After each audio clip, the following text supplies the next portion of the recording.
on va faire un effort de dire ce que Dieu voudrait que nous puissions dire. Amen. Le secret de la gloire de l'Église. Il y a le secret, il y a la gloire, il y a l'Église. Mon frère, ma soeur, nous savons tous que le monde tel que nous le voyons là a été créé par Dieu. L'Éternel, le Créateur des cieux et de la terre.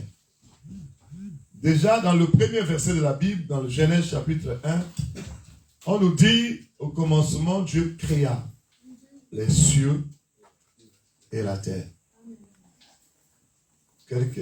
Dans les écoles, on nous dit que l'homme le monde est créé par Tohu Bohu. Ils nous donnent des théories dans l'école là, mais si tu es à l'école, on te pose la question, dis ce qu'on te dit à l'école pour avoir 10 sur 10.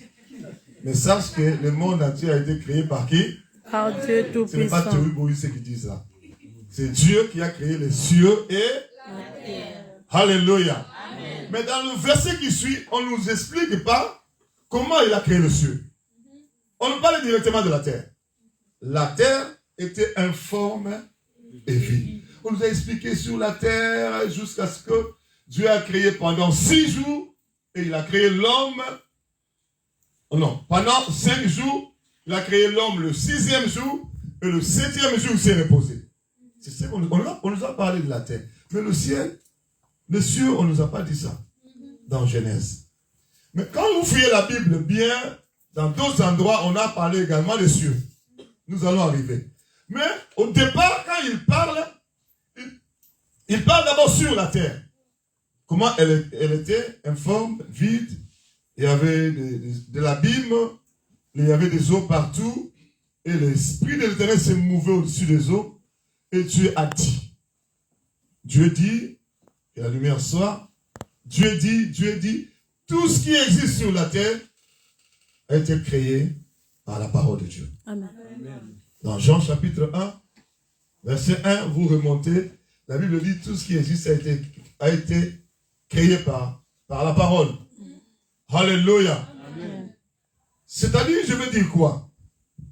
Le Dieu, notre Dieu, est un Dieu tout-puissant. Amen. Parce qu'il peut seulement dire quelque chose et la chose s'accomplit. Amen. La Bible dit, il dit une chose et elle s'accomplit. Il ordonne et les choses s'exécutent. Amen. Ce fut le cas lors de la création. C'est aussi le cas jusqu'aujourd'hui. Amen. Il n'a pas oublié la formule de la création. Jusqu'aujourd'hui, Dieu peut créer. Amen. Il peut créer en toi ce qui ne marche pas. Amen. Le cœur est malade, il peut créer un nouveau cœur. Je suis en train de dire un nouveau cœur. Amen. Ce que je suis en train de vous dire, j'ai déjà expérimenté ça. Amen. Amen. J'ai déjà prié pour quelqu'un, le médecin a vu le cœur et nous avons prié. La femme est allée avec son fils à l'hôpital. Le médecin a regardé. Il a vu un petit cœur. C'était pas ce cœur gonflé qu'il a vu le jour avant. Un petit cœur, pas de taches, très propre. Il a dit, mais c'est pas possible. Il prend le cliché. Il voit le cœur qui gonflait avec beaucoup de taches. Il prend ce qu'il a fait par la suite. Il trouve que c'est très propre, un tout petit cœur, comme normal. Il a appelé d'autres médecins. Ils sont venus, non, regarde un peu, vérifie. Il a appelé le 3e médecin. Finalement, la maman a dit, arrêtez de me déranger. Dieu a donné un nouveau cœur à mon fils. Amen. Jusqu'aujourd'hui, il est capable de le faire. Amen. Ouais, je suis votre amen. Amen. Est-ce que vous croyez qu'il est capable de créer aujourd'hui? Il est toujours capable d'appeler à l'existence des choses qui n'existent pas. Amen. Alléluia. Amen. C'est comme il a créé le monde, c'est comme il est capable de créer aujourd'hui. Mais notre Dieu est un Dieu tout-puissant. Amen. Quand nous parlons de la gloire, moi je n'aime pas donner des explications théologiques, hébreu en grec, non. Moi je parle de choses claires que toute personne qui écoute peut comprendre. La gloire veut simplement dire la présence glorieuse de Dieu. La présence glorieuse de Dieu. Et c'est ça la gloire. Alléluia. Amen. Et la présence de Dieu, là au ciel, il a toujours été là. Si vous lisez bien la parole, Apocalypse chapitre 4, je pense, chapitre 5, on nous montre le trône de Dieu. On nous montre que Dieu est assis sur son trône.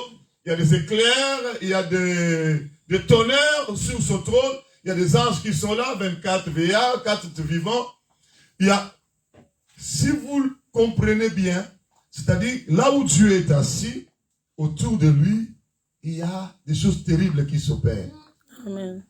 Sa présence a toujours été glorieuse. Amen. Alléluia. Amen. Et je vais vous dire une chose, et je sais que c'est la vérité. Pourquoi nous devons parler aujourd'hui de la gloire de l'Église? Parce que dès le commencement, Dieu habitait au ciel, Dieu était entouré de ses anges, il y avait un ange rebelle qui s'appelait Lucifer. Lui, il était aussi dans la gloire. Il vivait la gloire de Dieu. Il connaissait les bénéfices de la gloire de Dieu. Un jour est venu, il s'est rébellé. Il a voulu faire des choses plus que Dieu. Il a voulu prendre la place de Dieu. Et la Bible dit, il a été précipité, il a été chassé. Il est descendu sur la terre.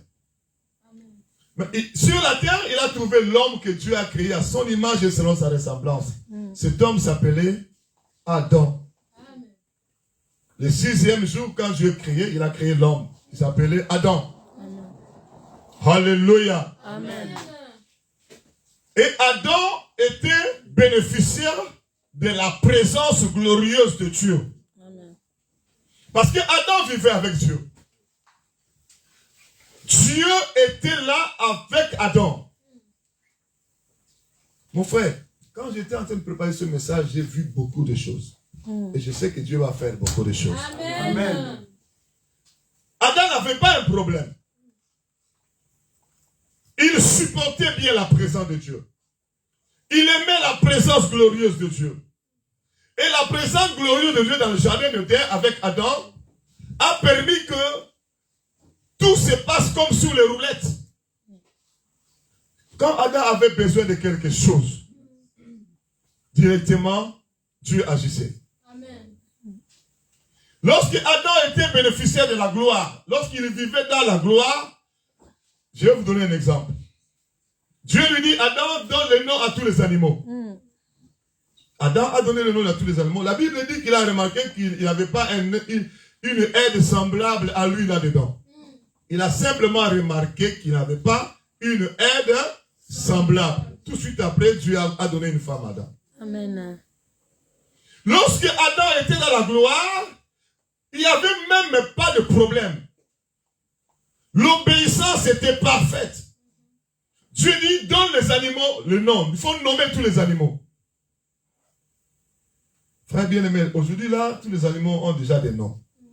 Si on te dit seulement, pas de nommer, mais de donner le nom de tous les animaux, est-ce que tu sauras?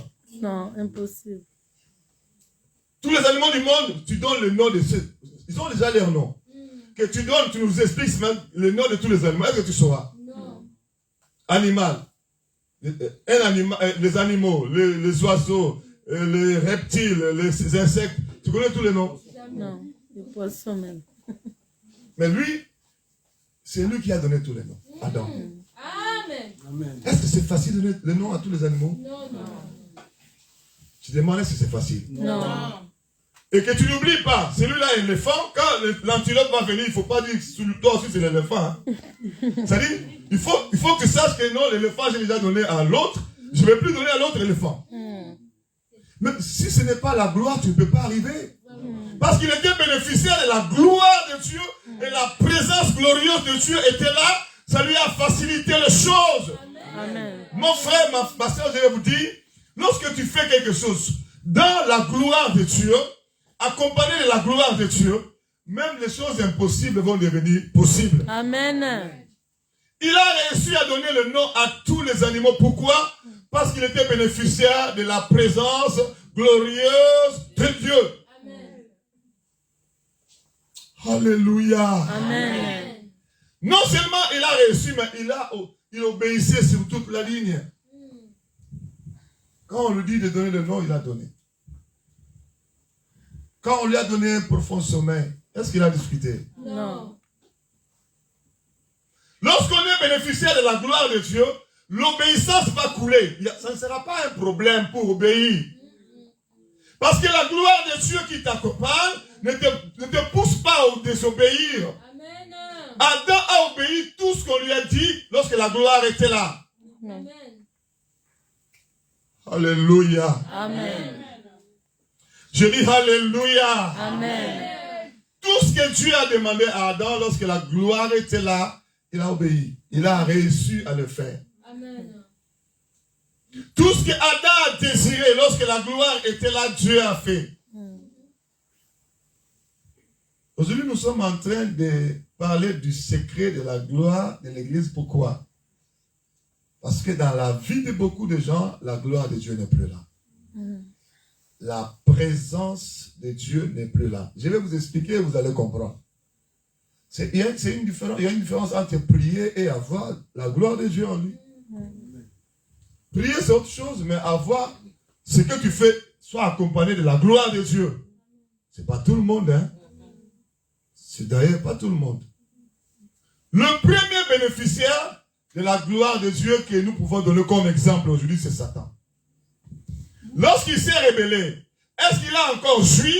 Est-ce qu'il a encore bénéficié de la gloire de Dieu? Non.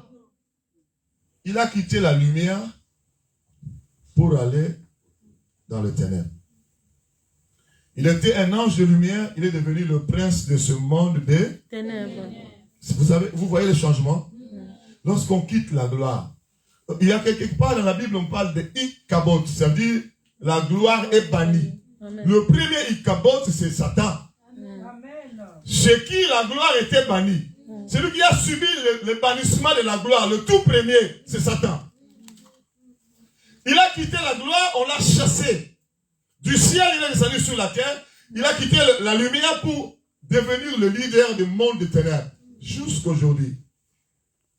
Mais quand il arrive sur la terre, il trouve Adam qui était en train de jouir de la présence glorieuse de Dieu. Il trouve Adam qui était en train de jouir de la gloire de Dieu. Mais lui, il connaissait la gloire. On l'a chassé. Mais celui-là, il est en train de jouir de ce que moi, je suis en train de manquer aujourd'hui. Mais qu'est-ce qu'il faut faire? Qu'est-ce qu'il faut faire? Il faut monter un projet pour le débarrasser, pour l'enlever dans la gloire. Pour que lui aussi devienne, comme moi, Ikabot. Le bannissement de la gloire s'opère dans la vie de l'homme. Et il est venu devant Adam. Je suis sûr qu'il a remarqué, il a d'abord regardé Adam, il a trouvé ici, j'attaque Adam, ça ne va pas marcher. Il faut que j'attaque d'abord sa femme. Et si j'ai réussi par prendre la femme, je vais remonter vers lui. C'était le plan du diable. Voilà pourquoi moi j'aime beaucoup aider les femmes. Parce que entre l'homme et la femme, la personne qui est plus forte, c'est la femme. Amen. Parce que dans une équipe, quand vous voulez attaquer, on attaque le faible ou le fort? Si vous voulez attaquer dans une équipe, on attaque d'abord le faible ou le fort? Le fort. La Bible dit on frappera le berger et les brebis seront. C'est-à-dire on frappe d'abord celui qui est fort et en plus on arrache les autres. Bon, je vais vous dire la vérité, entre l'homme et la femme, celui qui est plus fort, c'est la femme. Amen. Vous savez, je sais que vous aimez, mais la Bible dit que les sexes sont faibles. Attendez. La Bible dit, ma puissance s'accomplit dans la faiblesse de l'homme. Lorsque vous êtes faible, c'est alors que vous êtes quoi? La femme étant faible, Dieu a déversé plus de force. Yes. Amen. Voilà pourquoi la Bible dit, la femme bâtit sa maison et la femme toujours. On n'a pas cité l'homme. Hein? Proverbe chapitre 14, verset 1. La femme bâtit sa maison toujours la femme renverse sa maison. Pourquoi on n'a pas cité le nom de l'homme? Vraiment. Avance, papa. Alléluia. Parce que Dieu sait que entre l'homme et la femme dans la maison, la personne la plus puissante, c'est la femme. Amen. Dans sa faiblesse, Dieu a déversé plus de force. Yes. Alléluia. Pourquoi la femme, si elle n'a pas la sagesse? C'est terrible. Mais le diable, quand il est venu, il a regardé, non, il faut que j'attaque celle qui a plus de force. Lorsqu'elle sera terrassée, c'est fini. Ouais, allez-y comprendre, lorsque la femme a été attaquée et le diable a réussi par séduire la femme, avec l'homme, ce n'était même pas de discussion. Avec la femme, le diable avec la femme, ils ont quand même discuté. Hein. Est-ce que Dieu a-t-il réellement dit? Est-ce que Dieu a-t-il réellement... Une petite résistance un peu. Mais quand on a donné le fruit à l'homme, est-ce qu'il a discuté? Non. Il a seulement pris le fruit. Aïe, aïe, aïe. Alléluia. Je suis en train de prier que Dieu fasse de toi une femme forte. Forte. Forte. Forte. Forte. Une femme qui bâtit. Et lorsque ta maison sera bâtie, l'église du Seigneur aussi sera bâtie. Amen. Une femme qui conserve la gloire de Dieu dans sa maison. Et cette gloire-là, tu ramèneras ça à l'église. Ah, je peux avoir un amen fort. Amen, amen, amen. Si Adam est tombé, c'est pour te servir d'exemple. Pour que tu saches résister lorsque le diable viendra. Alléluia. La Bible dit que ces choses, leur sont arrivées pour nous servir de quoi? Exemple. Oui, si Ève est tombée plus tôt, ça ne veut pas dire que tu dois aussi tomber. Non. Tu dois tirer les leçons. Comment elle est tombée?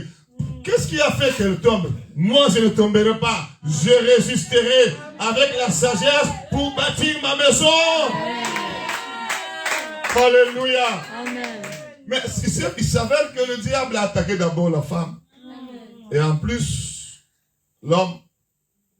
Et lorsque l'homme et la femme ont désobéi, Ichabod s'est installé aussi dans ce foyer. Le bannissement de la gloire. La Bible dit dans Romains chapitre 3 verset 23, tous ont péché et sont privés de la gloire de Dieu. Quand on dit tous là, c'est Adam et Ève d'abord. Ils étaient privés de la gloire de Dieu. Je vais dire ça parce que certaines personnes disent, parce qu'on donne seulement le verset sans lire. Vous savez, nous sommes au temps de la fin. Chaque enfant de Dieu doit comprendre tous ces versets dans sa tête. Amen. Moi, je suis habitué à parler aux pasteurs, des conférences des pasteurs. C'est pour... Là, on ne lit pas beaucoup. On donne seulement le verset, on passe. Alléluia. Amen. Mais ici, quand tu donnes un verset, quelqu'un peut te regarder, peut-être, qu'est-ce qu'il dit là? Est-ce que c'est dans la Bible aussi? J'avais dit Romains chapitre combien? 3, verset 23. Ouais, Romains chapitre 3, verset 23. Nous allons lire ça au nom de Jésus-Christ. Amen. Romains chapitre 3, verset 23 nous dit ceci. Car tous ont péché et sont privés de la... Cela veut dire quoi? La chose qui nous pousse à être privés de la gloire de Dieu, c'est quoi? Le péché. Et le diable le sait, que lui-même aussi était privé de la gloire de Dieu lorsqu'il a péché. Et quand il se retrouve dans le jardin, qu'est-ce qu'il fait? Il pousse Adam et Ève à pécher. Et lorsqu'ils ont péché, Dieu a déclenché le bannissement de la gloire. Ichabod, la gloire est bannie. Alléluia. Amen. Et maintenant, je vais vous dire la vérité, lorsque la gloire est privée, lorsque la gloire est bannie, cela veut dire il y a directement, automatiquement un changement. La lumière n'est plus, qu'est-ce qui va venir? Dans le foyer d'Adam et Ève, lorsque la gloire n'était plus là, ils vivaient tranquillement avec leurs enfants. Lorsque la gloire est bannie dans la vie d'Adam, dans la vie de Ève, dans leur maison, ils avaient 2 enfants, Caïn et Abel. Qu'est-ce qui s'était passé tout de suite après? Un des enfants est allé tuer son frère. Pourquoi? Parce que la gloire n'était plus là. Lorsque la gloire était dans le jardin, il y avait l'obéissance. Lorsque la gloire était dans le jardin, il y avait même la révélation. Parce que quand Adam s'est réveillé après avoir été opéré, lorsqu'on a pris une de ses cols pour former une femme, lorsqu'on est venu avec la femme, qui a dit à Adam que l'autre, celle qui vient là, était l'os de ses os? Qui a dit? Lorsque la gloire est là, la révélation coule. Il n'y a pas d'interférence. Ah, je ne sais pas si vous avez compris. Lorsque la gloire est là, la révélation coule. Amen. Adam, tout de suite après, a compris par révélation, celle-là, c'est... Mais qui lui a dit qu'on a pris une de ses côtes et qu'on est allé former une femme? Qui lui a dit ça? Personne. Il dormait profondément, oui ou non? Oui. Dieu a tout fait pendant qu'il dormait. Mais comment il a su? C'est la révélation. Lorsque la gloire est là, même dans l'église, même dans le foyer, vous allez remarquer que les révélations seront faciles. Amen. Rien ne peut arriver sans que Dieu puisse vous révéler ça. Mais si la gloire n'est plus là, tu rêves, le matin tu te réveilles. Non, j'avais vu quelque chose. Ah, c'est parti. C'est parti. Tu rêves, après c'est parti. Tu rêves, après c'est parti. Oh, la Bible dit, l'Esprit vous rappellera quoi? Mais ton Esprit c'est en toi, ne se rappelle pas toutes choses. Ça veut dire la gloire n'est plus là. Alléluia. Amen. Tous ont péché et sont privés de la gloire de Dieu. La présence glorieuse de Dieu n'était plus là. Et d'ailleurs, un ange est venu, ils les a empêchés pour qu'ils n'aillent plus manger l'arbre de vie. Ils étaient même privés, ils ne pouvaient plus entrer dans le jardin. Mais ceux qui vivaient tranquillement avec Dieu, vous savez, si vous voulez comprendre l'église, vous voulez comprendre la gloire de l'église, nous devons d'abord comprendre ce qui s'est passé en Éden. Tu ne peux pas comprendre ce qui s'est passé à Golgotha avec Christ si tu ne maîtrises pas ce qui s'est passé en Éden avec Adam. Parce que c'était comme une église aussi, le jardin d'Éden. On a placé les hommes là-bas, l'homme et sa femme. Et ensuite, ils ont fait des enfants. C'était comme une église, l'image de l'église. La gloire de Dieu était là dans cette église-là. La gloire de Dieu était là dans cette communauté-là, dans le jardin d'Éden. Mais le diable s'est arrangé pour bannir la gloire. Mais il est venu faire quoi? Il est venu semer le doute dans la parole. Amen. Vous savez, pour que la gloire soit bannie en Éden, dans l'église d'Éden, le diable a joué dans la parole. Dans ce que Dieu a dit. Dans ce que Dieu a dit. Est-ce que Dieu a-t-il réellement dit? Il prend ce que Dieu dit, il le transforme ça. Il jette des virus dedans. Il jette les envoûtements dedans. Pour troubler la femme. Dieu a-t-il réellement dit? Je vais vous dire ça. Je vais vous lire ça pour que vous compreniez qu'il a pris ce que Dieu a dit, mais il a rajouté des choses. Et puis après, je vais vous expliquer qu'est-ce que le diable fait aujourd'hui pour que la gloire soit bannie dans l'église d'aujourd'hui. Même système.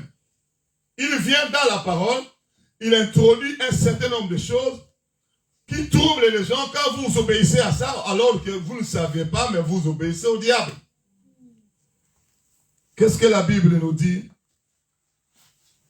Qu'est-ce que la Bible nous dit dans Genèse chapitre 3? Alléluia. Amen. Chapitre 3, au verset 1. Je suis en train de lire Genèse chapitre 3, verset 1, au nom de Jésus-Christ. Le serpent était le plus rusé de tous les animaux des champs que l'Éternel Dieu avait fait. Il dit à la femme, Dieu a-t-il réellement dit, vous ne mangerez pas de tous les arbres du jardin? Écoutez ce qu'il a dit. Il parle de ce que Dieu a dit. Mais la question déjà de Satan, il introduit des choses. Dieu n'a pas dit, vous ne mangerez pas de tous les arbres du jardin. Il a dit, vous mangerez tout, mais ne mangez pas l'arbre de la connaissance du bien et... C'est ce que Dieu avait dit. Vous voulez que je vous montre ça? Écoutez. Dans Genèse. Alléluia. Amen. Chapitre 2. Verset combien? Ok. Genèse chapitre 2, verset 9 à 10. Je vais vous expliquer, parce que c'est là où il y a un autre problème. Là où nous allons comprendre comment le diable opère pour bannir la gloire. Et comment maintenant nous allons entrer pour comprendre le secret maintenant qui nous amène dans la gloire de l'église. Au chapitre 2, verset 9. L'Éternel Dieu fit pousser du sol des arbres de toute espèce, agréables à voir et bons à manger, et l'arbre de la vie au milieu du jardin, et l'arbre de la connaissance du bien et du mal. Non, là où Dieu a dit, vous mangerez. Ok. Verset 16. L'Éternel Dieu donna cet ordre à l'homme. Voilà l'ordre de Dieu. Écoutez bien. Tu pourras manger de tous les arbres du jardin. Dieu n'a pas dit vous ne mangerez pas de tous les arbres. Comme le Satan a posé la question. Vous pourrez manger de tous les arbres de quoi? Du jardin. Alléluia. Amen. Mais tu ne mangeras pas de l'arbre de la connaissance du bien et du Mal. car le jour où tu en mangeras, tu Mourra. dans ma Bible dit, tu mourras certainement. Alléluia. Amen. Voilà la parole que Dieu a donnée. Tu pourras manger de tous les arbres du jardin, mais seulement pas l'arbre de la connaissance du bien et Du mal.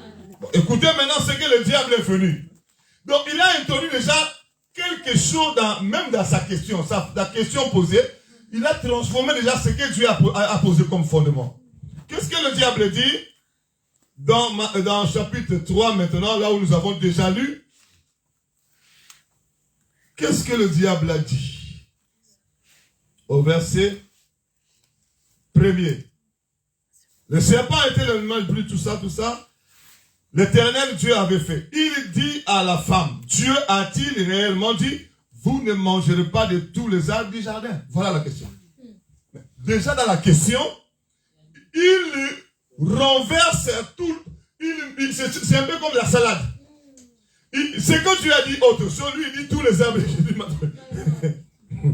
Et qu'est-ce qui s'est fait? Déjà dans la question, il y a l'envoûtement dedans. Déjà dans la question, il y a des virus dedans. Quand tu prends ça, la femme a pris la question, elle était troublée. Même la réponse de la femme, c'est contraire à ce que Dieu a dit. Voilà, je vais vous donner. Au verset 2, la femme répondit au serpent, nous mangeons du fruit des arbres du jardin, mais, au verset 3, regarde maintenant ce que la femme a dit. Quant au fruit de l'arbre qui est au milieu du jardin, Dieu a dit, voilà. Est-ce que Dieu a dit qu'ils ne vont pas manger l'arbre qui est au milieu du jardin? Non, c'est l'arbre de la vie qui était au milieu du jardin. C'est l'arbre de vie qui était au milieu du jardin. Mais on les a interdit de manger l'arbre de la connaissance du bien et du mal. Même la réponse de la femme, là, tu vois que l'envoûtement a déjà pris place. C'est pourquoi il faut faire très attention de mettre l'oreille pour écouter Satan dans cet instant-ci. Quand je parle de donner l'oreille pour écouter Satan, je dis non, moi je vais écouter Satan. D'abord, je vais le rencontrer où? Tu te dis comme ça. Mais le diable est déjà introduit dans les églises. Amen. Les messages sataniques sont presque acceptés dans presque la majorité d'églises. Celui qui vous parle là, il fait des conférences des pasteurs dans le monde. Quand j'explique au pasteur, il ne discute pas avec moi. Je ne sais pas si toi tu vas discuter, je ne sais pas. je démontre comment le diable a réussi à introduire l'apostasie dans l'église, le mensonge dans l'église. Et les gens dansent autour du mensonge. Les gens chantent autour des mensonges. Les gens sont en train de crier, alléluia, autour des mensonges. La femme, quand elle a donné seulement l'oreille pour écouter Satan le diable, le serpent ancien, l'envoûtement a pris place. Parce que la parole déjà du diable était une parole pleine de mensonges. Ce que Dieu n'a pas dit, lui dit, Dieu a-t-il réellement dit ça? Et quand tu écoutes le mensonge, ça prend place. La femme ouvre la bouche pour parler, elle parle des mensonges. On ne nous a pas dit de ne pas manger l'arbre du milieu du jardin, non. Le milieu du jardin, c'était l'arbre de vie qui était là. On nous a dit, on nous a interdit de manger l'arbre de la connaissance du bien et du mal. Est-ce que je me fais comprendre, hein? Est-ce que je me fais comprendre? Amen. Déjà, quand il écoute le père de mensonges, quand la femme commence à parler, il y a le mensonge qui s'installe aussi. Donc, l'envoûtement avait déjà pris place. Vous savez, quand vous vous mettez à écouter quelqu'un qui ne parle pas, poussé par le Saint-Esprit, vous ne saurez pas comment l'envoûtement va s'installer. Moi, j'ai vécu beaucoup dans l'école du Saint-Esprit. J'ai essayé de faire la théologie, Dieu m'a dit non, il faut quitter. J'ai quitté. J'ai essayé encore de faire la missiologie, Dieu m'a dit il faut quitter. Moi, j'apprends des choses dans l'école du Saint-Esprit. Dieu peut me commencer à enseigner. Tu vois, ça c'est le sang de Jésus-Christ. Il nous donne le verset. Il peut m'ouvrir les yeux. Ça, c'est le Saint-Esprit. Regarde comment il fonctionne. Ça, il m'explique des choses comme ça. Bienvenue, si tu veux ressusciter un mort, il faut faire ça. Moi, je reçois des enseignements de l'esprit.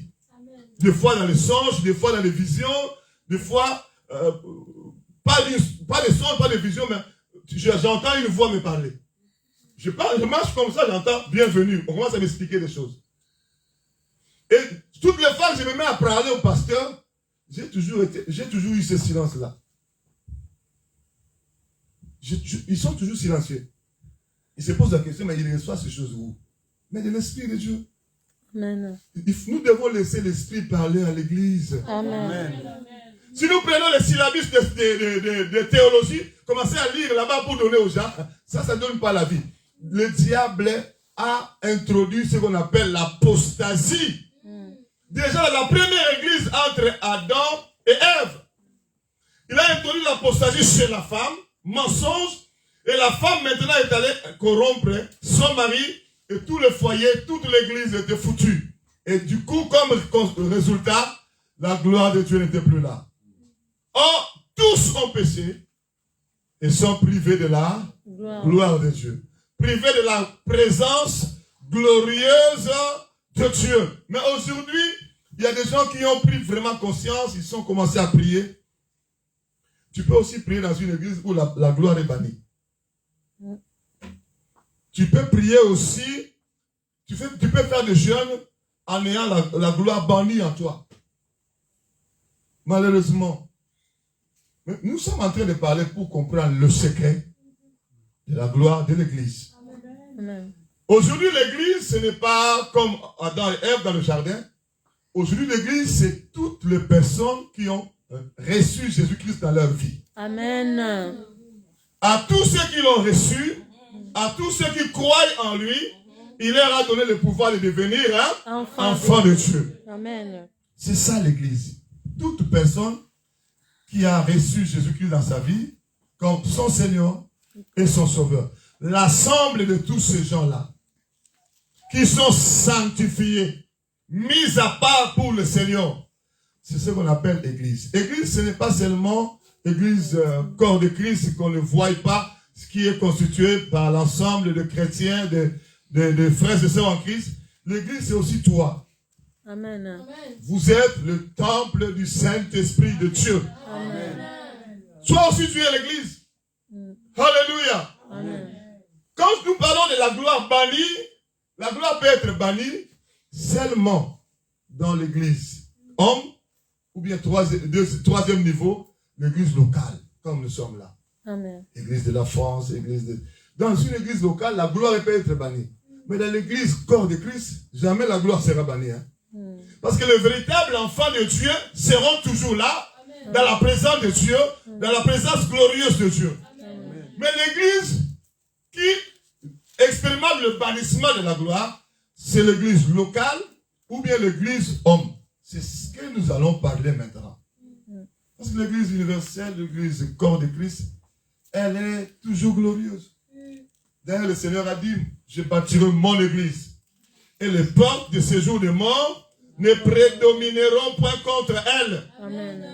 L'église du Seigneur, invisible, qui est constituée de véritables enfants de Dieu, ça, ce n'est même pas une église bâtiment comme ça. Non, non, non. On ne voit pas les Chinois, les Coréens, les Asiatiques, les Européens, tout véritable enfant de Dieu qui a accepté Jésus-Christ comme Seigneur et Sauveur, qui s'est mis à part, qui se sanctifie pour le Seigneur, il est membre de cette église-là. On ne le voit pas dans un endroit en terre. On le verra seulement le jour de l'enlèvement. Parce que Jésus-Christ viendra chercher cette église-là. Celle-là, elle est glorieuse. Les portes de séjour des morts ne peuvent jamais prédominer contre elle. Maintenant, il y a les églises locales. Là où il y a le problème. Il y a un pasteur, un évangéliste, un prophète qui dirige les membres. Dans les églises locales, il peut aussi y avoir des membres de véritables églises de Jésus-Christ. Des gens qui sont sérieux avec leur engagement, qui se sanctifient sérieusement. Ils sont réellement membres. Vous les voyez ici, mais ils sont membres de l'église locale. Ils sont automatiquement aussi spirituellement membres de l'église corps. Mais ce n'est pas tout le monde qui est dans l'église locale, comme nous sommes là, qui est membre de l'église corps. En d'autres termes, ce n'est pas tout le monde qui vient prier comme ça qui sera enlevé. Pourquoi? Parce qu'il y a des gens qui ont perdu la gloire. Amen. Nous pouvons être là 500 personnes, 300 personnes, 50 personnes. Mais il y en a d'autres qui ont encore la gloire de Dieu. Il y en a d'autres qui ont perdu la gloire de Dieu. Mais il y a la bonne nouvelle aujourd'hui. Si tu es ici et que en toi, là, tu avais perdu cette gloire comme Adam et Ève, Dieu nous a donné ce séminaire maintenant pour que nous puissions retrouver la gloire perdue. Amen. Amen. Amen. Est-ce que vous tous vous êtes là? Amen. Est-ce que vous êtes vivants? Amen. Je suis en train de dire ceci. Dieu nous a réunis pour retrouver la gloire perdue. Amen. Si elle était perdue dans ta vie, si elle était perdue dans ton foyer, si elle était perdue même dans ton église locale, que tu la récupères, la présence glorieuse de Dieu. Amen. Alléluia. Amen. Adam et Ève ont perdu ça. Ils ont perdu la gloire. Mais qu'est-ce que Dieu a fait? Malgré que tous ont perdu la gloire, mais Dieu n'a pas voulu que l'homme reste comme ça, en dehors de la gloire. C'est pourquoi nous voyons le Seigneur dire, ça j'ai créé l'homme à mon image, selon ma ressemblance. Je lui ai placé dans ma gloire. Mais maintenant, il n'a pas pu garder cette gloire. Cette fois-ci, je ne dois plus créer un autre homme, mais je dois descendre moi-même. Amen. Alléluia. Amen. Je descendrai moi-même. Parce que quand on parle de Jésus-Christ, on l'appelle Emmanuel. Ça veut dire quoi? Dieu parmi les hommes. Amen. C'est Dieu lui-même qui est descendu. Il y a des gens qui demandent, mais quand que Dieu est descendu, est-ce qu'il a laissé son trône là-bas vide ou comment? Un petit sorcier capable de laisser son corps ici et d'aller faire la sorcellerie là-bas. Un petit magicien capable de laisser son corps ici faire des discours et à la fois faire des achats quelque part, on l'a vu là-bas. Un magicien. Et Dieu est incapable de faire ça? Non. Ça dit, vous voulez comprendre Dieu avec votre petite intelligence. C'est ça le problème. C'est ça qui vous trouble. Dieu peut tout, il est capable de tout. Amen. Alléluia. Amen. Il dit qu'il descendra lui-même. Il est descendu lui-même. Amen. Il a revêtu un corps. On l'a appelé le Fils de Dieu. On l'a appelé Isaïe chapitre 9. Je vais vous donner. Isaïe chapitre combien? 9. Sur ma Bible est déchirée. Il faut que j'achète une autre Bible. Aïe, aïe, aïe. Alléluia. J'ai dit Ésaïe chapitre combien? Verset 5. Ésaïe chapitre 9, je vais expliquer que Dieu est descendu lui-même. Verset 5, je lis au nom de Jésus-Christ. Amen. Car un fils nous est né. Un enfant plutôt nous est né. Et un fils nous est donné. Donc on parle de qui là? De Jésus-Christ. Et la domination reposera sur son épaule. On l'appellera admirable. Conseiller, Dieu puissant. Amen. Père éternel. On a parlé un fils, hein? Mais après on dit Père, hein? Éternel encore. Dieu Puissant. Jésus-Christ c'est Dieu. Amen. L'Éternel est Dieu parmi nous, Emmanuel. Il a décidé maintenant, l'homme que j'ai créé à mon image, selon ma ressemblance, il a été séduit, maintenant je descends moi-même. Est-ce qu'on peut séduire Dieu? Non. Voilà pourquoi il a vaincu à la croix de Golgotha. Amen. Pour lui donner la gloire que le diable avait volée. Amen. J'ai pris au nom de Jésus-Christ Nazareth que nous puissions comprendre ces choses et nous puissions récupérer la gloire qui était bannie en nous. Amen. N'oubliez pas, je l'ai dit, quand la gloire était encore là, en Éden. En Éden, dans le jardin d'Éden. Quand la gloire était encore là. Tout ce que Adam désirait, Dieu faisait quoi? Lui donner. Quand la gloire était encore là, la révélation coulait facilement. Amen. Personne ne disait à Adam quoi. Mais lui-même, il reçoit des révélations qu'on avait pris une côte, on avait formé celle-là. Celle-là, c'est l'os de Sozo qui lui a dit. Personne. Mais aujourd'hui, là, dans nos églises, la révélation ne coule plus. Hein? Il y a des aventures dans les révélations. Surtout le Dieu m'a dit. Ah, il faut faire attention. Je vais vous dire dans ce temps de l'affaire-là. Quelqu'un qui ne marche pas, qui ne prophétise pas dans la présence glorieuse de Dieu. Il peut vous bombarder les histoires. Mais quand quelqu'un travaille dans la présence glorieuse de Dieu, il vous dira ainsi parle-le. Il vous prêchera poussé par le Saint-Esprit. Amen. Il aura des songes prophétiques. Il vous dit des choses qui s'accomplissent. Il se dit des choses vraies, des directives de Dieu. Mais beaucoup de gens, parce que les dons spirituels peuvent fonctionner même si la gloire est bannie. Est-ce que je peux répéter cette phrase? Oui. Les dons spirituels peuvent fonctionner même si la gloire est bannie. Amen. Même si la présence de Dieu n'est plus là. Parce que Dieu ne se répand pas de ses dons. Amen. S'il te donne un don, ça reste. S'il te donne un don, ça reste. Amen. Oh. Est-ce que ça va partir le don? Non. Ça restera.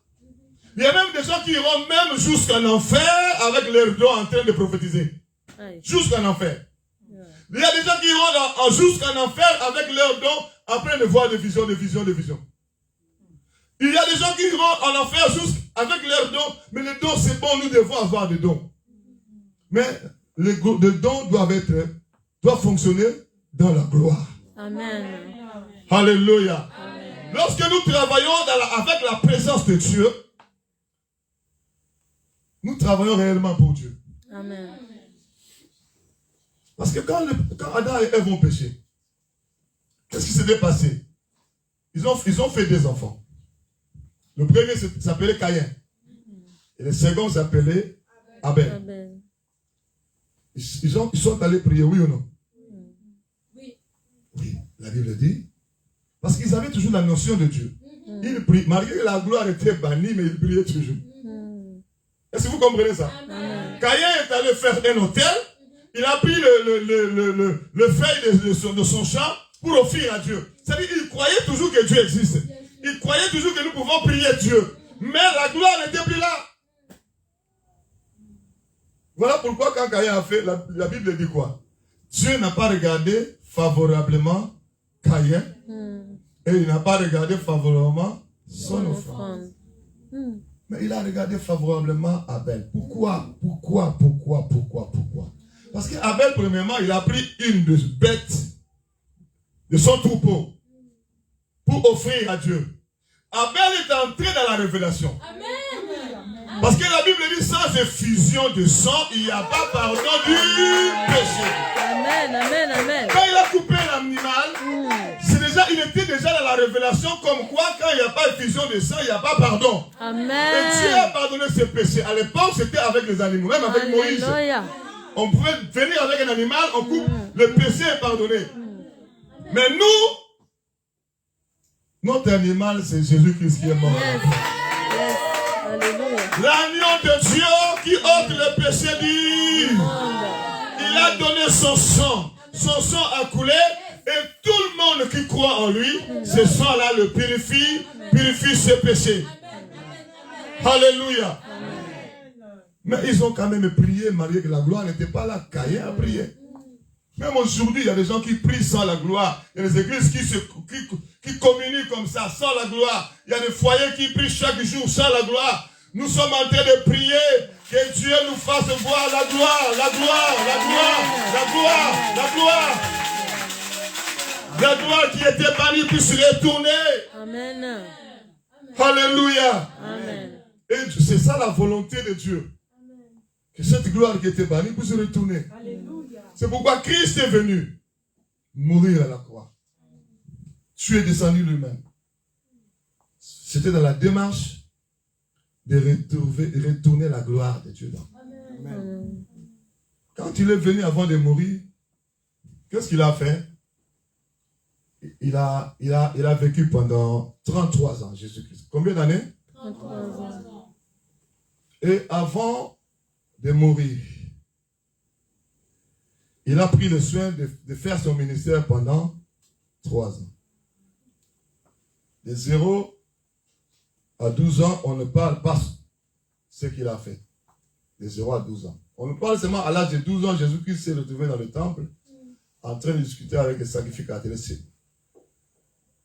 Et à partir de l'âge de 12 ans, on ne parle plus de ce qu'il a fait réellement. On nous parle seulement qu'il grandissait. Jésus-Christ croissait en stature, en sagesse et en grâce. C'est tout ce qu'on a dit de lui. Il était en train de croître en stature, en sagesse et en grâce. Pendant 12 ans, à partir de l'âge de 12 ans, jusqu'à l'âge de 30 ans. C'est tout ce qu'on nous a dit dans la Bible. Et à partir de l'âge de 30 ans, il est allé se faire baptiser, c'est Jean-Baptiste. Tout ça, c'était la démarche de faire retourner la gloire que le diable avait fait bannir en Éden. Est-ce que vous êtes là? Amen. Et à l'âge de 30 ans, il s'est fait baptiser par Jean-Baptiste. Jean-Baptiste a refusé. Il dit non, laissons faire ce qui est juste. Jean-Baptiste, non, c'est pas à moi de te baptiser. Il dit, laissons faire ce qui est juste.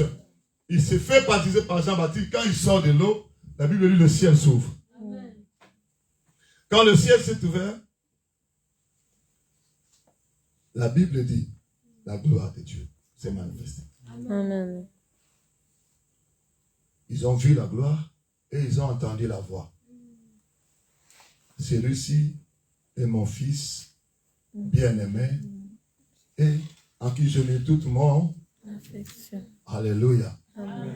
Est-ce que vous êtes là? Amen. C'était tout ça la démarche de retourner la gloire. Il finit de recevoir son baptême. La Bible dit le Saint-Esprit est descendu en forme de colombe sur lui. Et la voix s'est fait entendre. Ils ont vu la gloire de Dieu. Ils ont entendu la voix de Dieu. Et finalement, il est allé faire 40 jours dans la prière, dans le désert. Le diable l'a encore suivi là-bas. Parce qu'il voulait faire la même démarche qu'il a fait avec la première église. Et puis, si vous remarquez bien, il est venu aussi dans la parole. Amen. Parce qu'il avait fait, il dit, ordonne que ce pierre devienne du pain. Le Seigneur a refusé. L'homme ne vivra pas de pain seulement, mais toutes les paroles qui sont de la bouche de... Il change de stratégie. Il dit, prosterne-toi devant moi, je te donnerai tout ça. Oh! Il m'a été donné la gloire, toute la gloire que tu vois là sur la terre.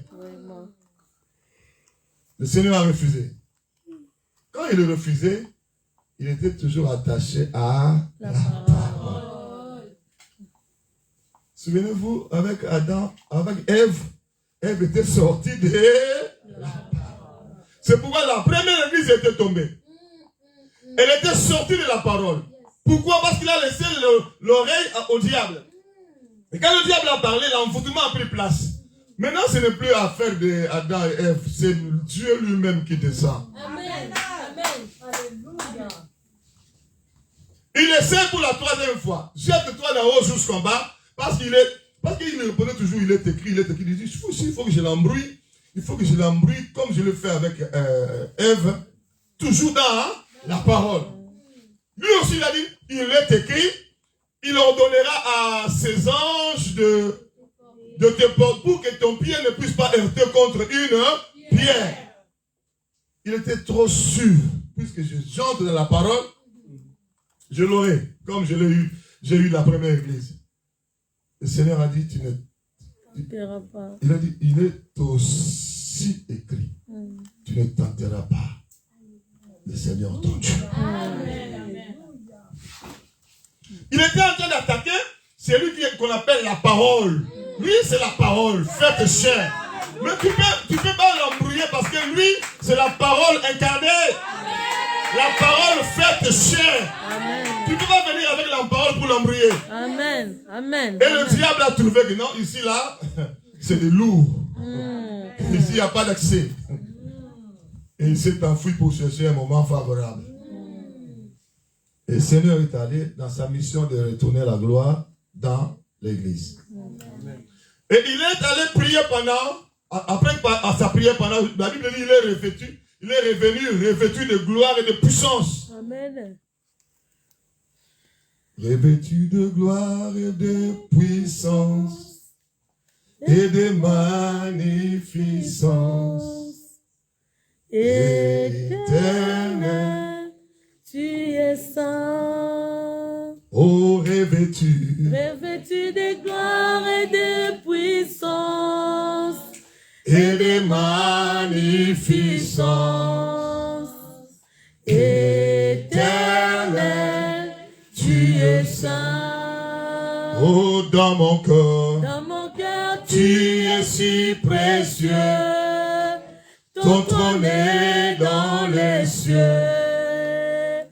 À jamais, tu es saint. Il était revêtu de gloire et de puissance,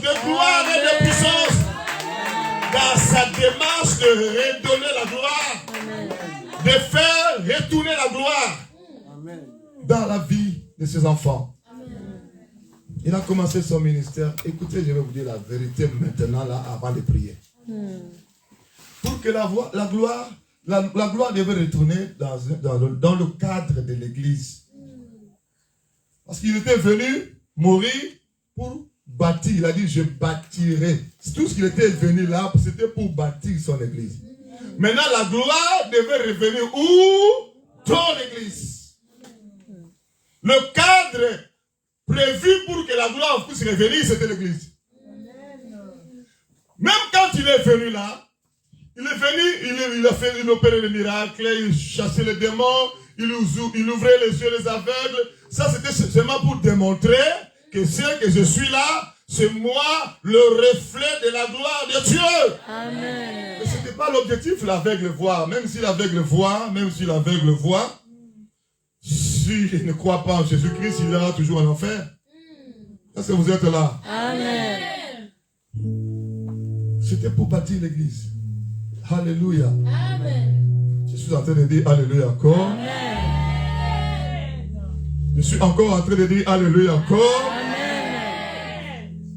Et il a commencé par gagner les âmes. Il a opéré des miracles. La Bible dit, beaucoup de gens ont compris, mais non, non, non, non, ça là, il y a quelque chose on n'a jamais vu. On n'a jamais vu des choses comme ça. Les aveugles voyaient, les sourds entendaient, les muets parlaient, les paralytiques sautaient. Oh, il a dit, non, non, non, nous devons suivre cet homme. Une foule de gens ont suivi. Mais lui, il était dans son programme. Amen. Mourir pour l'humanité et bâtir l'église, le cadre qui va recevoir la gloire de Dieu. Amen. Alléluia. Amen. Et il s'est choisi un nombre. Ils étaient d'abord foule. Quand il commence à donner la vérité, les autres ont fui. Il est resté avec un petit nombre. Avec ce petit nombre-là, il les a transférés pour que la gloire puisse régner dans l'église. Il les a d'abord transférés, ce qu'on appelle la parole. Parce qu'en Éden, c'était pareil. Pour maintenir la gloire, on les a donné la parole. Mangez de tout, mais ne mangez pas l'arbre de la connaissance du bien. C'était ça la parole que tu avais donnée. Amen. Quand ils ont quitté la parole, ils étaient bannis de la gloire. Mais maintenant, il faut retourner. Les choses doivent retourner comme avant. Amen. Je redonne la parole. Il a parlé pendant 3 ans. Avec le groupe de gens là. Il communiquait sa parole. Amen. Il faut jouer, non? Alléluia. Amen.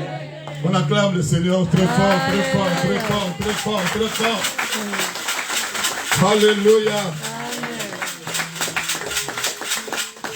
Dis, je ne serai plus Ichabod. Je serai plus Ichabod. Je vivrai dans la gloire de Dieu. Je vivrai dans la gloire de Dieu. La gloire va s'élever dans ma maison. La gloire va s'élever dans ma maison. La gloire va s'élever dans mon ministère. La gloire va s'élever dans mon ministère. Celui qui a fait la promesse est fidèle. Celui qui a fait la promesse est fidèle. Il dit, si tu crois, tu verras la gloire de Dieu.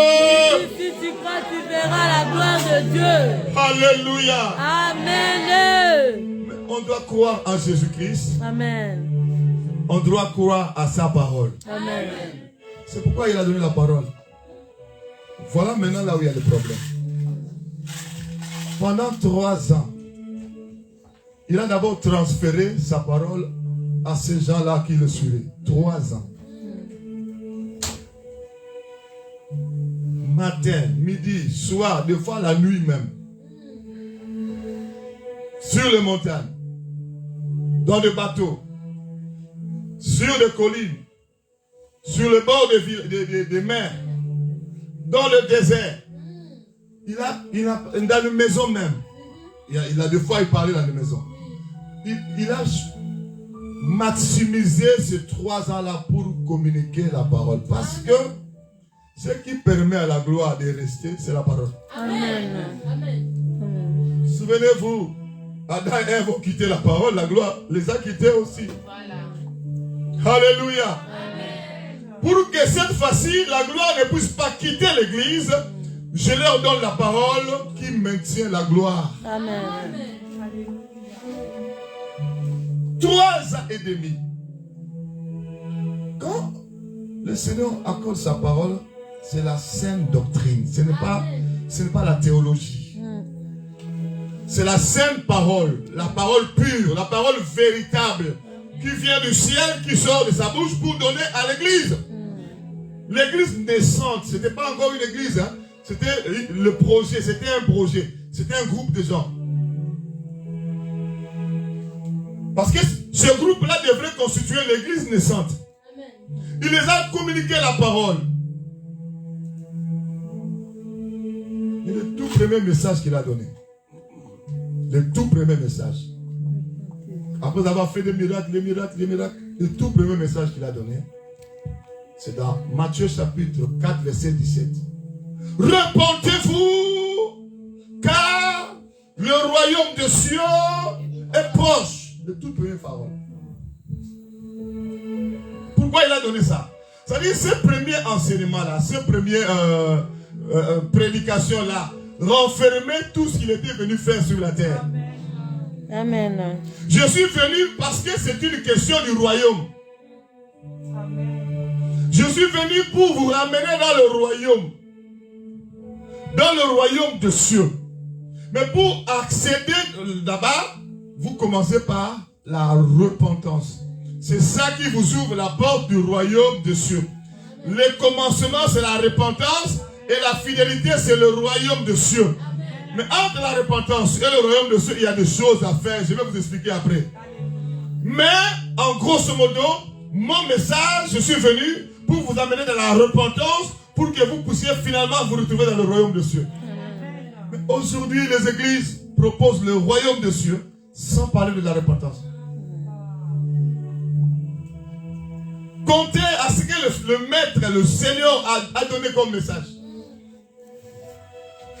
Même avant qu'il ne vienne, pour voir que c'est toujours l'Esprit de Dieu qui parlait, avant qu'il ne vienne, Jean-Baptiste est venu avant. Le même message. Repentez-vous, car le royaume des cieux est proche. Lui-même est venu, c'est le même message. Repentez-vous, car le royaume des cieux est proche. Il est mort, ressuscité, il est monté.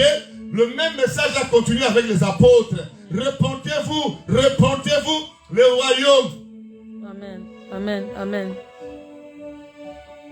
Mais dans ce temps-ci, dans l'église, dans les églises de ce temps-ci, on parle de moins en moins de la repentance. On parle de moins en moins du royaume des cieux. Or, quand vous lisez la Bible, l'évangile Matthieu, Marc, Luc et Jean, vous trouverez le Seigneur était en train de parler beaucoup plus du royaume. Le royaume des cieux est semblable à un homme qui sort pour s'aimer. Il jette la terre, ça tombe sur les épines. Ça, vous connaissez l'histoire, non? Le royaume des cieux est semblable à un homme qui sort avec un filet, il jette pour prendre des poissons. Le royaume des cieux est semblable à une plante, à un grain de sénévé. Quand on sème, après ça devient une plante. Le royaume des cieux, la Bible dit, si votre justice ne surpasse pas celle des scribes et des pharisiens, vous n'entrerez pas dans le royaume des cieux. C'est aussi premièrement le royaume des cieux et sa justice. Les autres choses vous seront données par... Il a beaucoup parlé du royaume des cieux. Mais d'où vient qu'aujourd'hui le message? Nous sommes allés dans plusieurs révélations, mais de moins en moins de repentance et de moins en moins du royaume des cieux. Pourquoi? Parce que le diable est venu entre-temps introduire son mensonge. Le diable est venu entre-temps introduire la parole qui ne sauve pas. Quand le Seigneur a donné sa parole pendant 3 ans aux apôtres, aux disciples, les premiers disciples, le groupe qui devrait constituer l'église naissante, il a d'abord transféré la parole. Mais à la fin, quand il a fini le travail, il leur a dit, allez. Alléluia. Diminue le volume un peu. Hein? Alléluia. Je ne dis pas de fermer, diminuer. Alléluia. Alléluia. Je vais vous dire la vérité. À la fin de son travail de transfert de la parole, pendant 3 ans, il leur a dit, allez, allez, allez, allez. Il a dit, allez, faites de toutes les nations mes disciples. Les baptisant au nom du Père. Est-ce que vous êtes là? Amen. Au nom du Père et du Saint-Esprit. Mais après, il dit, enseignez-leur à observer tout ce que je vous ai prescrit. Tout ce que je vous ai prescrit. On ne peut pas enseigner autre chose, ce n'est que ce que Jésus-Christ a prescrit. Et ce que Jésus-Christ a prescrit, c'est dans la parole. Amen. Mais aujourd'hui, est-ce qu'il y a encore des églises qui enseignent ce que le Seigneur a prescrit? Non. Nous avons rajouté. Nous avons retranché. Pourquoi rajouter, retrancher? Parce que nous avons quelque part écouté. Parce que, n'oubliez pas, Ève avait retranché. Ève avait rajouté. On ne les a pas dit de ne pas manger l'arbre du milieu du jardin. On les a dit de ne pas manger l'arbre de la connaissance du bien et... Parce que du milieu du jardin, c'était l'arbre de vie. Elle a transformé. Elle a retranché. Elle a rajouté. C'est alors que la gloire était bannie. Mais aujourd'hui, la gloire est bannie. Pourquoi? Parce que ce que Jésus-Christ a donné aux apôtres et ce que les apôtres ont donné aux premiers chrétiens, ce n'est pas ce qui se prêche dans les églises aujourd'hui. Malheureusement. Mais si toi qui écoutes maintenant, tu es tombé chez un pasteur apostate qui te bombarde de révélations, mais qui ne sont pas les paroles que Christ a données aux églises, a donné aux apôtres, et les apôtres dans les églises, tu seras en train de servir Dieu, mais avec la gloire bannie. Ce qui est dangereux. Alléluia. Et partout où nous enseignons, nous rencontrons ces gens-là. Vous leur dites, nous devons nous repentir parce que Jésus-Christ revient bientôt. Vous leur dites, vous devez vous sanctifier parce que sans la sanctification, personne ne verra Dieu. Il te dit, oh, qu'est-ce qu'il y a comme ça? Notre pasteur n'a pas dit ça. Mais si votre pasteur ne vous dit pas la vérité, il vous prépare pour le feu de l'enfer. Sans la sanctification, personne ne verra Dieu. Amen. Et la sanctification qu'il faut, ce n'est pas ce qui se presse dans les églises. Non, non. Je vous rappelle que je suis conférencier de pasteurs. Je fais des conférences de pasteurs. Et ça fait 7 ans que j'enseigne. Et je n'ai jamais trouvé un seul pasteur, après avoir enseigné, parce qu'on donne le micro aux gens. Après une conférence, le micro. 500, 300 pasteurs. Au Congo, dans le village, dans les villes. Le micro est là, pasteur. Ce qu'on a dit ici, ce n'est pas conforme. Dis à l'assemblée. 7 ans. Je me suis rendu compte que nous avons un sérieux problème dans les églises. J'ai fait des émissions. Dans les télévisions, dans les radios. Je dis là, pendant que je suis en train d'enseigner, tout le monde me suit. Si je dis là, je ne dis pas la vérité. Ils vont écrire là-dedans. Pasteur, ce que tu dis, ce n'est pas vrai. J'ai écrit des livres pour donner gratuitement aux gens que vous avez abandonné la parole de Dieu. Amen. Nous avons rajouté, nous avons retranché. Et les églises aiment les pasteurs qui donnent les paroles qu'on a retranchées et rajoutées. On a atténué, on a dilué. Ah, on ne parle pas beaucoup de péché. On ne martèle pas beaucoup pour la sainteté. Là, vous allez voir. Ils sont en train de danser, alléluia. Mais si on m'appelle, dans cette église, il y a des milliers de personnes. Passez, bienvenue, prenez le micro, commencez à parler. Une semaine, avant que je finisse le séminaire, les autres vont fuir déjà l'église.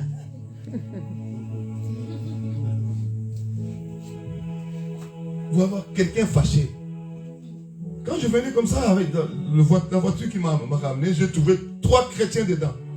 Je les ai parlé de la sanctification. Ah, pasteur! J'ai dit non.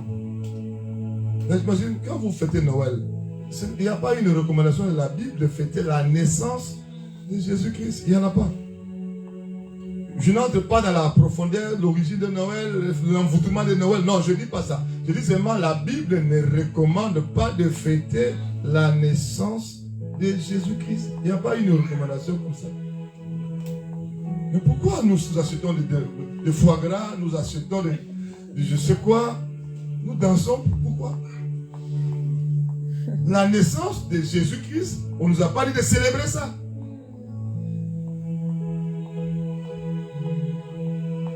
Ce qu'on ajoute vient de qui? Du diable. N'allons pas au-delà de ce qui est écrit. C'est ce que la Bible dit. N'allez pas au-delà de ce qui est écrit. Ce qui est recommandé, faisons ça. Ce qui n'est pas recommandé, ne faisons pas. Tout le voyage, ils ont discuté avec moi. Et qu'est-ce que ça fait? Mais c'est comme ça, nous célébrons Jésus-Christ. Moi, j'ai dit, voilà, vous êtes aveuglés par ce qu'on vous a dit. Vous êtes restés dans ce qu'on vous a dit, mais vous n'êtes pas restés dans ce que la parole dit.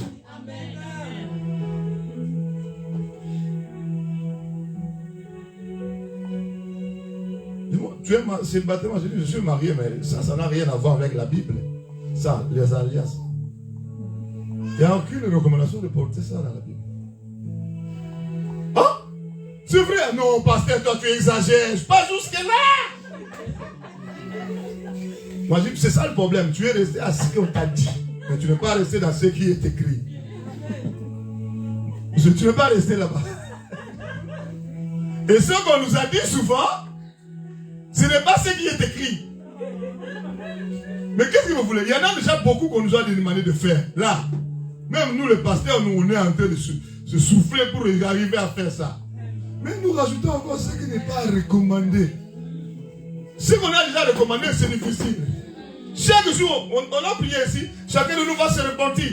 Parce que nous n'arrivons pas à faire tout ça. Amen. Mais nous rajoutons encore ce qui n'est pas demandé dans la Bible. Voilà la distraction. Ah oui.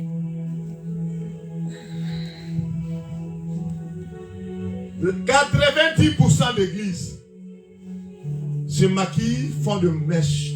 90% dans le monde. Quand je fais des séminaires, je leur dis, sous ces choses, maquillage et rouge à lèvres, il y a des démons terribles. Le diable est en train de m'écouter maintenant, et je le répète encore aujourd'hui, je mets même ma tête à couper. Et il y a des démons derrière le maquillage, rouge à lèvres, faux cheveux, faux cils, faux ongles, et toutes ces choses-là, des démons. Moi, je les ai vus. Le Seigneur m'a dit, bienvenue. La Bible dit, n'aimez point le monde, ni les choses qui sont dans...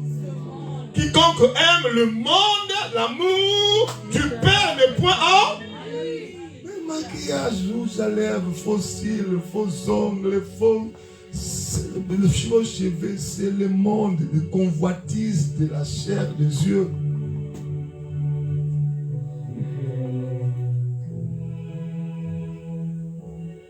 C'est ce que je dis aux pasteurs dans le monde entier. Je dis encore aujourd'hui aux gens qui me suivent sur Facebook. Vous avez un seul verset qui nous demande de maquiller. Venez me donner. Ça fait 7 ans que je cherche ça et je ne trouve pas. Le Seigneur Jésus-Christ, Emmanuel, Dieu parmi les hommes, il m'a visité. Il m'a dit de dire à l'église, ce sont des abominations, ce sont des iniquités, ça ramène les gens en enfer.